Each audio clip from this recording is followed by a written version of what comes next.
Hello আমার ছোট্ট সোনামণিরা, উইয়ার কিডসে তোমাদের সবাইকে স্বাগতম। চলো আজ আমরা পড়ব গাছবাবু। লিখেছেন উজ্জ্বল কুমার দাস। শিশির বাবুর মতো গাছ পাগল মানুষ আমাদের গ্রামে আর একজনও নেই। দিন রাতই তিনি গাছ নিয়ে ব্যস্ত থাকেন। এক সময় আমাদের গ্রামের স্কুলে তিনি শিক্ষকতা করতেন। তখন স্কুলের সময়টুকু বাদ দিয়ে সব সময়ই গাছের সেবা যত্ন করতেন। স্কুল থেকে অবসর নেওয়ার পর সেই সকাল থেকে সূর্য ডোবা পর্যন্ত সব সময় তিনি গাছ নিয়েই পড়ে থাকেন।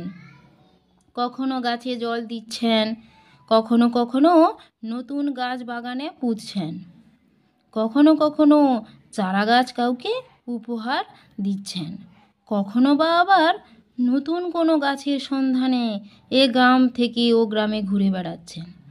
এরকম গাছ পাগল মানুষকে গ্রামের লোকেরা তাই নাম দিয়েছেন গাছবাবু। শুধু আমাদের গ্রাম কেন, আশেপাশের সব গ্রামের লোকের কাছে শিশির বাবু গাছবাবু নামেই পরিচিত। কোনো গ্রামের লোক যদি নতুন ধরনের কোনো চারা গাছের সন্ধান পান, তিনি ওই গাছ নিয়ে এসে আমাদের গ্রামের গাছবাবুকে উপহার দিয়ে যান। আর সেই গাছ চিনতে না পারলে সব মোটা মোটা বই নিয়ে শিশিরবাবু বসে পড়েন সেই নতুন গাছের নাম জানবার জন্য। তারপর তিনি সেই গাছ মাটিতে পুঁতে তার সেবা যত্ন করতে শুরু করে দেন। এরকম চেনা অচেনা গাছ দিয়েই তার সাজানো বাগান। একদিন শহরে যাব বলে বাস ধরবার জন্য বড় রাস্তার ধারে দাঁড়িয়ে আছি। হঠাৎ দেখি শিশিরবাবুও বাস ধরার জন্য একটা গাছের নিচে দাঁড়িয়ে অপেক্ষা করছেন। ওনাকে দেখে আমি নিজেই ওনার দিকে এগিয়ে গিয়ে বললাম, শহরে যাবেন বুঝি? হ্যাঁ, গাছের একটু সার কিনতেই সপ্তাহে একবার আমার শহরে যাওয়া। একথা বলতে না বলতেই শহরে যাওয়ার জন্য বাস এসে গেল। আমরা দুজনে বাসে উঠে বসবার জন্য পাশাপাশি দুটো সিটও পেয়ে গেলাম। বাসে বসে শিশিরবাবুর মুখে গাছ নিয়ে নানান রকম সব গল্প শুনতে লাগলাম। কথা বলতে বলতে শিশিরবাবু দুঃখ প্রকাশ করে বললেন, জানেন তো আমাদের দেশের মানুষদের গাছেদের নিয়ে কোনো মাথা ব্যথা নেই। তারা দিনরাত গাছ কেটে কেটে সব সাফ করে দিচ্ছে। এতে যে পরিবেশের কত ক্ষতি হচ্ছে সেদিকে কোনো খেয়ালই নেই। অথচ দেখুন, ইউরোপের রাস্তার দুধারে বড় বড় সব সুন্দর গাছের সারি, তার মাঝখান দিয়ে চলে গেছে মেটালের রাস্তা। আর আমাদের দেশের রাস্তার দুধারে যাও, দু চারটে গাছ আছে, সেগুলো অযত্নে ধীরে ধীরে নষ্ট হয়ে যাচ্ছে বা কেউ কেটে তা পরিষ্কার করে ফেলছে।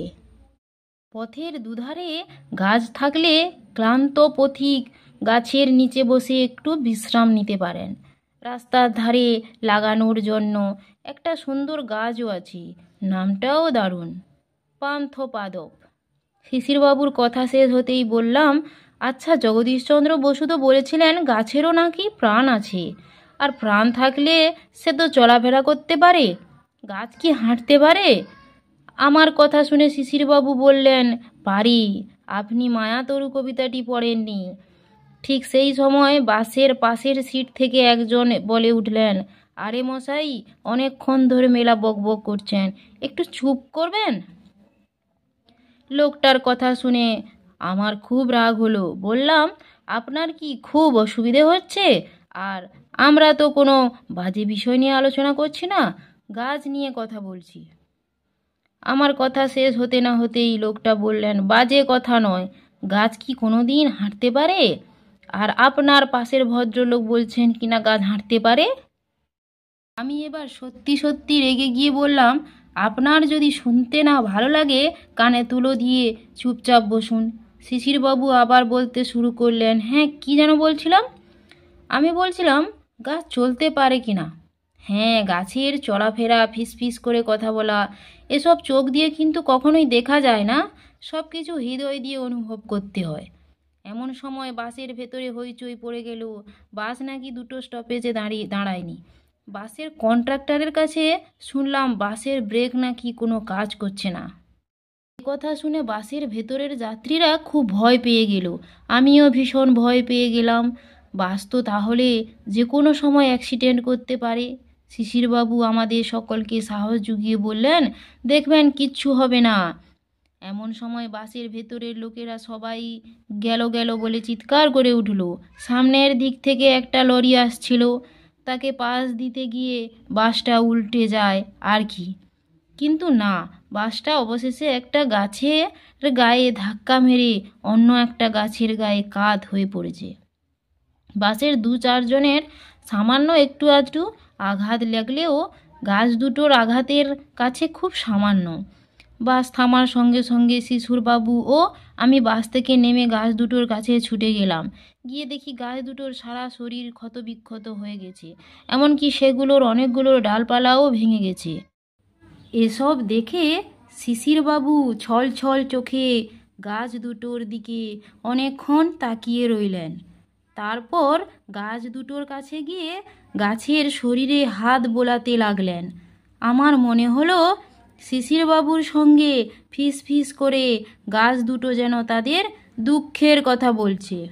এমন সময় সেখানে এসে হাজির হলেন বাসের যে লোকটি আমাদের চুপ করে বসে থাকতে বলেছিলেন, সেই লোকটি। আমি লোকটিকে দেখে আর রাগ চাপতে না পেরে বললাম, দেখলেন তো আমরা গাছ নিয়ে কথা বলছিলাম বলে আপনি কীরকম বিরক্ত হয়েছিলেন। সেই গাছই কিন্তু আমাদের এতগুলো লোকের প্রাণ বাঁচিয়ে দিল। লোকটি আমার কথা শুনে মাথা নিচু করে বললেন, পারলে আমাকে ক্ষমা করবেন, আমি ভীষণ লজ্জিত। হঠাৎ শিশিরবাবুর দিকে চোখ পড়তেই দেখি শিশিরবাবু গাছ দুটোর সেবার কাজে হাত লাগিয়ে দিয়েছেন। তারপর আমার সামনে এসে বললেন, দেখুন গাছ দুটো যেন আমাদের মা যেমন তার সন্তানকে রক্ষা করবার জন্য সব সময় বুক পেতে দাঁড়িয়ে থাকেন, ঠিক তেমনি। শিশিরবাবুর কথা শুনে আমার 2 চোখ জলে ভরে গেল। সত্যি গাছ আমাদের কত উপকার করে, আর আমরা কিছু হলেই গাছ কেটে ফেলি। আমরা সব আজব মানুষ। মনে মনে ভাবলাম, শিশিরবাবুর মতো যদি আমরা সবাই হতে পারতাম, তাহলেই এই পৃথিবীটা একদিন সবুজ পৃথিবী হয়ে যেত, তাই না? তো সোনামণিরা, এই দেখো শিশিরবাবু আর এই মেয়েটি তার সঙ্গে গিয়েছিল গাছের কথা বলতে বলতে।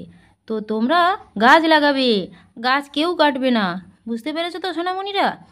তোমাদের যদি ভিডিওটি ভালো লেগে থাকে তাহলে তোমরা চ্যানেলটি সাবস্ক্রাইব করে রাখো এরকম আরও নতুন নতুন ভিডিও পেতে।